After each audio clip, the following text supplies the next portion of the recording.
अस्सलाम वालेकुम दोस्तों, इंतज़ार जूं घड़ियूं ख़त्म थी वयूं। नओं ड्रामो अचण वारो आहे ऐं उहो कॾहिं हलंदो ऐं जो टाइम टेबल वग़ैरह छा हूंदो, हिन में कहिड़ा एक्टर हूंदा, हिन सभी नई तफ़सीलात ॼाणण लाइ जेकॾहिं बि असांजे चैनल ते नवां आहियो त महिरबानी करे असांजे चैनल खे सब्सक्राइब करे छॾींदा, जीअं हर ईंदड़ नई ख़बर लेटेस्ट ख़बर जल्द खां जल्द असां अव्हां ताईं पहुचाए सघूं।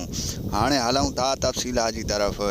तव्हांखे ॿुधाईंदा हलूं त हीउ नओं ड्रामो जेको स्क्रीन ते तव्हां ॾिसी रहिया आहियो, हिन जो नालो चंड किरण आहे। जी हाँ दोस्तों, तव्हांखे ॿुधाईंदा हलूं त हिन जो नालो चंड किरण आहे ऐं हीउ ड्रामो जेको आहे सो सिंध टीवी ते हलंदो ऐं हिन जो जेको टाइम टेबल वग़ैरह हूंदो जेको आहे सो फ़िलहालु अनाउंस न आहे थियो 7:15 ऐं 8:15 जे दौरान ई हलंदो। जीअं टाइम वग़ैरह बि अनाउंस थींदो तव्हां ॿाहिरनि सां असां जल्द खां जल्द शेयर करे छॾींदासीं ऐं अव्हां ॿाहिरनि खे ॿुधाईंदा हलूं त हिन में जेको आहे सो बहितरीनु एक्टर कुझु ज़हर ज़िंदगी जा ऐं कुझु तकरार जा बि हूंदा ऐं हिन ड्रामे खे जेको आहे सो कोई अहिड़ो ख़ासि किरदारु न हूंदो जीअं ज़हर ज़िंदगी या तकरार वग़ैरह खे हुयो। जीअं मोहबत जो माॻु हुयो, अहिड़े तरीक़े सां को मतिलबु हीउ ड्रामो हूंदो, को ख़ासि अहिड़ो किरदारु अदा न कयो वेंदो ऐं इन खां अलावा हिकु नओं ड्रामो ॿियो बि नशर थी वेंदो जंहिंमें जेको आहे तमामु सुठी एक्टिंग हूंदी ऐं हीउ ड्रामो तव्हांखे ॿुधाईंदा हलूं त ईंदड़ हफ़्ते नए हफ़्ते जेको आहे सो सिंध टीवी ते नशर थी वेंदो। जी हाँ दोस्तों, तव्हां ॿाहिरनि खे ॿुधाईंदा हलूं त हीउ ड्रामो ईंदड़ हफ़्ते सिंध टीवी ते नशर थींदो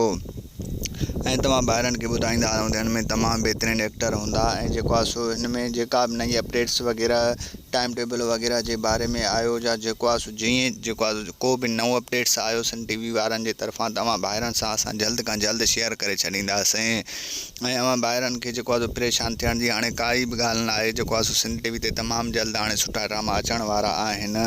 हीउ ड्रामा ख़तमु थी विया हुया, उन खां पोइ हाणे नवां ड्रामा ईंदा। अव्हांखे मुंहिंजो रिपोर्ट कीअं लॻो कमेंट में पंहिंजो राय ॾींदा। वठंदासीं इजाज़त, मिलंदासीं नए वीडियो में, ॾींदा इजाज़त, रखंदा पंहिंजो ख़्यालु। अल्लाह हाफ़िज़।